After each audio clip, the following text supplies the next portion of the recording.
we can. After 3 months, there's absolutely no doubt that I'm loving every minute of this. It's the best thing for Sally and I was to be back in coaching. We miss the kids. We miss mentoring the kids, and we've had a blast. And we were at the workout this morning at 6 o'clock and had so much fun, and it's just good to be back and good to be coaching. Coaches coach, and this is what I need to be doing, and I'm so happy that and blessed Bubba offered us this job, and so glad that we took it. We felt great support from the state since we've been back, and the community and the university, and we need that to translate into a huge crowd at the spring game, because we're going to have fun. We just announced this morning that Grammy-nominated artist Black will be at a concert right after the game. It'll be over in Carmichael. But there's a full day of events. There's sporting events with our student athletes on campus. There's a lot of things that the students are doing. There's a race involved. They'll have a lot of games and stuff for the kids, because we're really working at getting a better game day atmosphere and doing a better job with our tailgating. And this will kind of be the first part of that, getting ready to go into the fall. But we're really excited about just the spring in general. And the spring game. Brian Hess and his staff have done a tremendous job. He brought a guy with him, Maurice Sims from Army, and he kept 3 guys that were here, and they've meshed together and done a tremendous job. They're giving us a more confident, a more physical, a tougher team than we saw 3 months ago when we got here. So those guys have really accomplished a lot in a short period of time. For instance, this morning we took every offensive player, pitted him against a defensive player, and they competed for an hour in all the drills that we did, and we had a winner and loser at everything we've done. And then in the end, we took an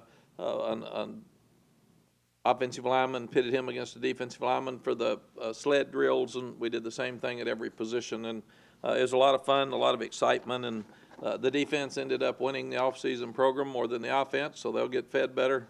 And that's just their reward as we're going through it. But we had a real challenging off-season program. The guys came back after a weekend on Monday and didn't do well. They did a lot better on Wednesday. This morning is by far the best we've had, and it was really encouraging as we get ready to go into spring. Our goals for spring practice would be to get the base offense, defense, and special teams in. Our defense will be a multiple defense. That'll be very aggressive. It's like the offense. It's going to highlight the best players. I've really been impressed with Jay Bateman and all he brings. He's not a guy that's locked into one thing. He's had to take players at Army, some of them that were undersized, and do a lot of different things to try to work against the better offenses in the country, like Oklahoma that they played. And he's just been able to do a magnificent job of getting the right players in the right place. And he's looking forward to that this spring. We'll have quite a few of our guys out for the starters on defense this spring, but that also gives us a great chance to start developing depth, and that's what we need. We haven't had enough depth the last couple of years, so that'll be important to us. Offensively, we're going to be the air raid offense that is so hot and popular right now in the NFL and college, and we'll mix in the power running game. And be a physical football team. And again, if we're running it better than we're throwing it, we'll be heavy on the run. But either way, we feel like we've got to be do what we do best. And then special teams, I've been impressed with Scott Boone. He was special teams coordinator at a number of different places. We've been working hard on all the special teams. We'll be sound in special teams, but we'll also be aggressive. We're going to come after it. We don't have a kicker that's, I think our kickers kicked 2 kicks.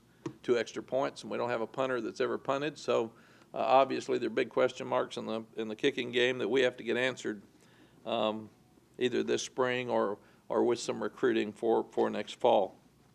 We won't really have starters in the spring. We'll have guys that are trying to work to earn a number of plays.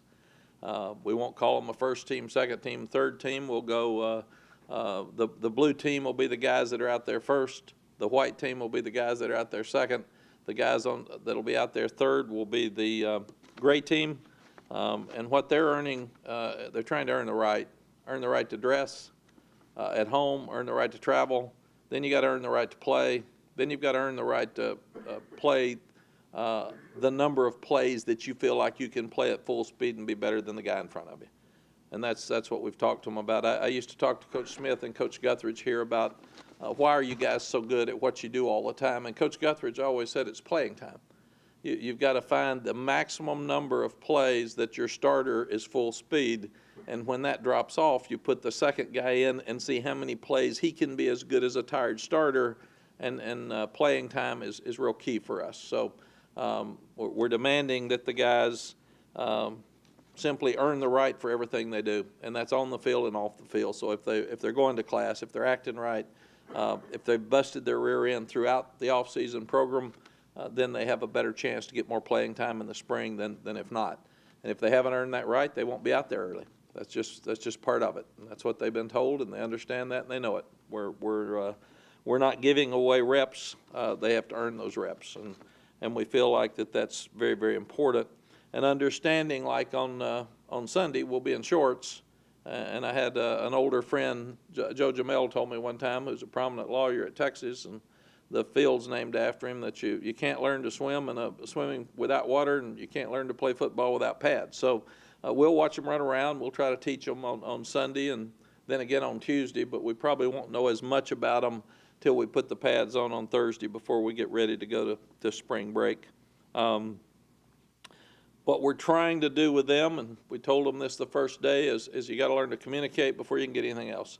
So they got to learn to talk to us, and that's happening. We're getting a lot of conversation back and forth, and then you with your conversation you build up trust and respect. I think that's happening now. We've had some hard days with them and put our thumb down on them and told them we're going to demand that they do things right every day, and those things mean that they give us maximum effort every day in everything they do, that they give us attention to detail in every little thing they do. They develop a toughness mentally and physically, and they learn to compete. And they compete at everything they do all the time, and then that gives them confidence. And it's the process. We're not talking about wins and losses. We're not talking anymore about last year. This is our team. This is our staff. And we're talking about moving forward. And really the first day of moving forward starts on Sunday. And that's important to us. And after you get the communication, the trust and respect, then you get common purpose. And our common purpose is to have fun, get their degrees, help them become better men when they get out of here and start life after football and win all the games. And that's just who we are. And everything they do should be working toward one of those four goals. And that's important to us. A couple of guys we're looking at different positions. We're thin in the defensive line, so we'll look at Avery Jones at nose tackle to start with in the spring. He's been an offensive lineman. So we'll look at him some both ways. So when we're doing our pass rush, pass pro drills, we'll let him do both. He'll protect so Stacy Searles can see him, but he'll rush the passer. You've got Devin Lawrence is going to look at slot because he's been a running back. We're pretty heavy at running back right now with the three seniors, but we're thin in the wide receiver spots because running an air raid offense, you're going to have four wides in there a lot, and we don't have enough wide receivers really to do what we need to do in the fall. So we'll be looking at that. And then there'll be some guys that we're going to look at on both sides of the ball, and that simply means that you just look at a young man while he's playing corner.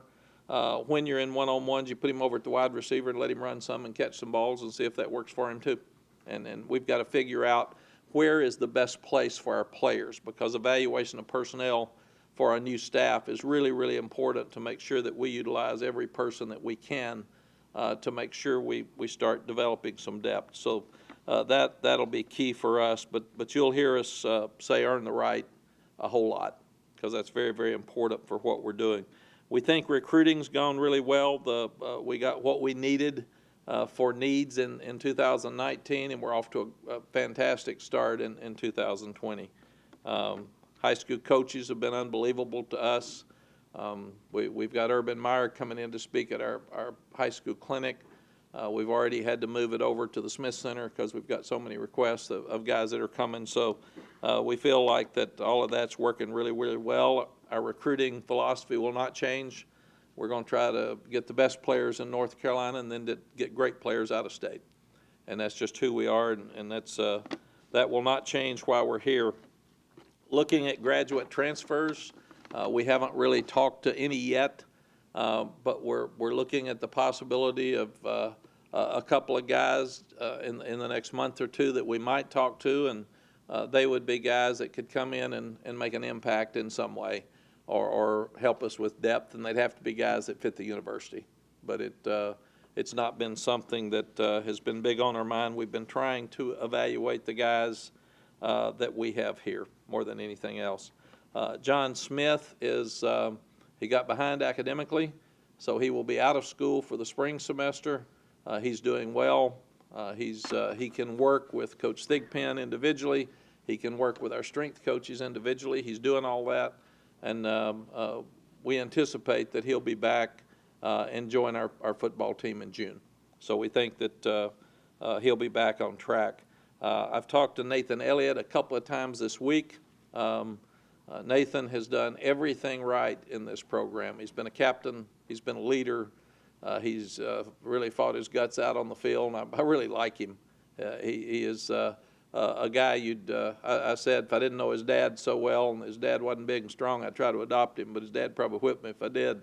But he has decided that he's going to drop out of graduate school and go to Arkansas State to be a graduate assistant and help them coach. And I think it's our job is to give them options, and it's good that he had that option. We want him to stay, but totally understand that he has got some other things. And Jeremy, I think you've got something that Nathan wrote for the folks.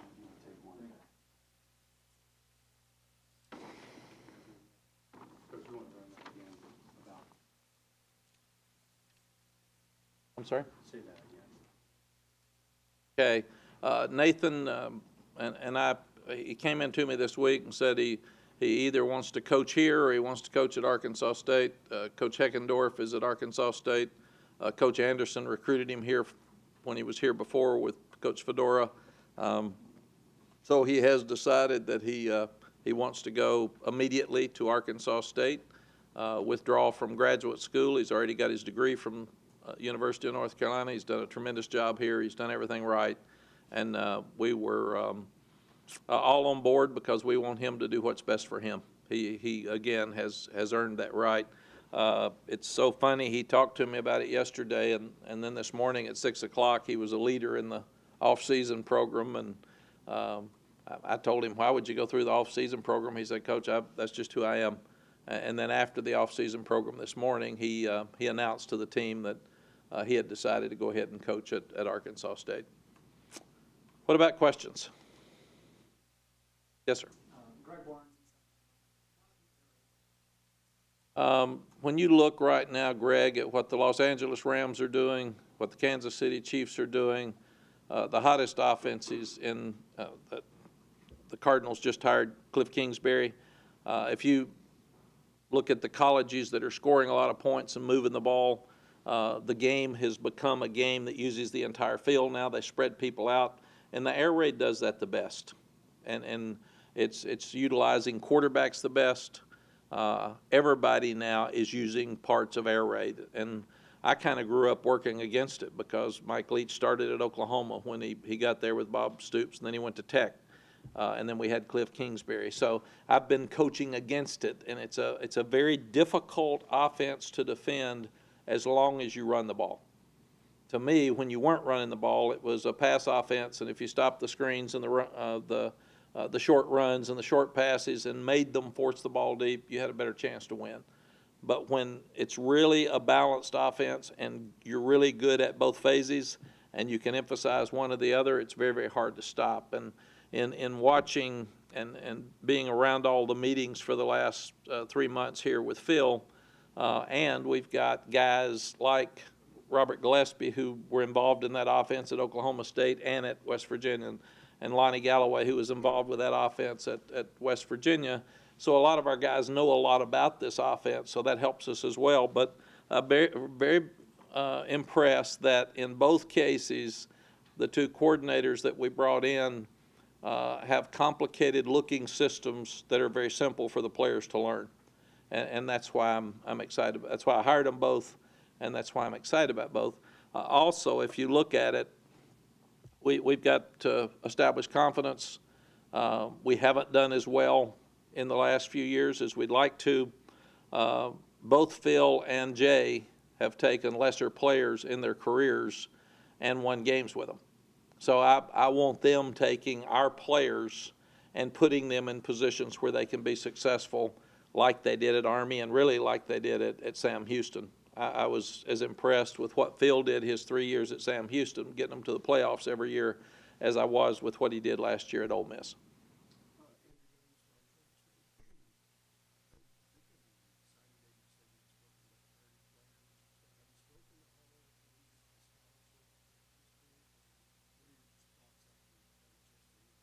Jeff, Andrew, I've met every player. I sat down and talked to every player, walk-on scholarship individually, some 5 minutes, some 30. And what I was asking is, number one, to get to know them, I need to know faces and names, and we put all their names on the back of their T-shirts in the off-season program. So you sit there and you look at him and say, he's fast, and then turn around, let me see who you are. But it was really healthy for me because I could ask them, where are you from? What's your family like? Why'd you come here? What are you studying? What do you want to get when you get out? You were here when we won 11 games. What happened that we dropped off? And then just asking each one of them, tell me about the leadership last year. Tell me about what you like about the place. Tell me about the concerns. What do we need to change? Why is it not working right now? And it was really healthy for me to go through that process with all the guys.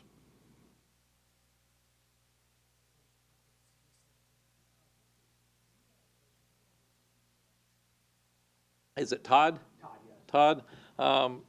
Todd, when I got out of coaching, I really feel like I was tired. I didn't realize I was tired, but when I got out, I took 6 months and did nothing. In fact, I promised Sally I'll do whatever you want for 6 months, and don't ever tell your wife that, because it's a very difficult 6 months, because I went everywhere. She got up one day in the Bahamas, and her goal was to get up and see the sunset in the Bahamas and see the sunrise in the Bahamas and see the sunset in Hawaii. And I said, I got it, but let's do it in 3 days. I mean, come on, man. What kind of goal is that? Then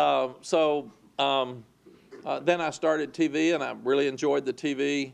But I just knew that there was something out there that every time I'd go call a game, I'd get excited about pregame. I'd tear up some at the national anthem, and I'd be into the game, and I'd be thinking this and this, and what's this coach doing? And then doing the TV games, I sit there and watch 24 games every Saturday. And then coaches, universities started calling me, wanting to interview me.